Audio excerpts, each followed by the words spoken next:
now we are talking about homosexuality. The more we talk about, the more it becomes real.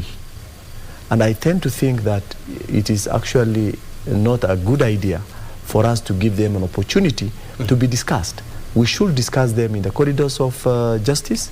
We should discuss them in areas where we give them a bit of,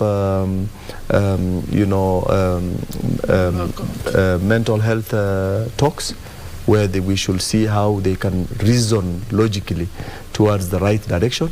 But I tend to think if we concentrate much and start giving a lot of attention to things which are an issue for us at the moment, then just know that it will get a platform in which people could discuss more, and then it becomes real. And especially in schools. Especially in our children who are in schools. When they hear this thing, they think that it's a normal thing. We are already struggling with digital technology, which is giving our children something that in essence at their age wouldn't have been exposed to. We have no control over it. They get access to online products that damages completely their brains, and they may reason wildly the way we think that these guys who are currently reasoning in a wild way and advocating for homosexuality will go into reason. So it will be a battle that we're going to have later on, when our children becomes part of the citizens who are supposed to be building this nation.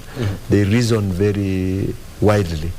I think the other aspect that already Wakili has mentioned is that I think when we were doing our constitution for 2010, we rushed without considering quite a number of things, thinking that laws that are applicable in other Western countries are as well applicable to us. I think there are quite a number of things. It's not only about this.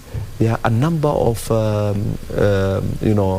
laws within the constitution that we already know that when you start practicing it, it becomes strange, and it's not something that we can take time to and say that these are things we can adopt.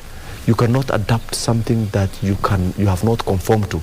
By the time these Western countries have reached this level of having these laws, they have gone through several stages, which perhaps takes 100 years or more.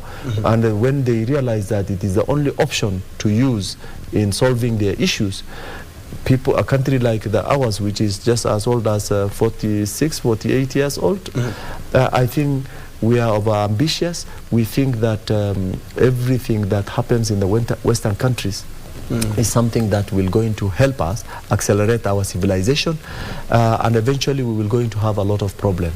When we talk about issues of men marrying each other, and yet we have our own ladies, the normal way, I say I don't like giving out figures, because as a researcher it's not good to give a figure that you have not confirmed.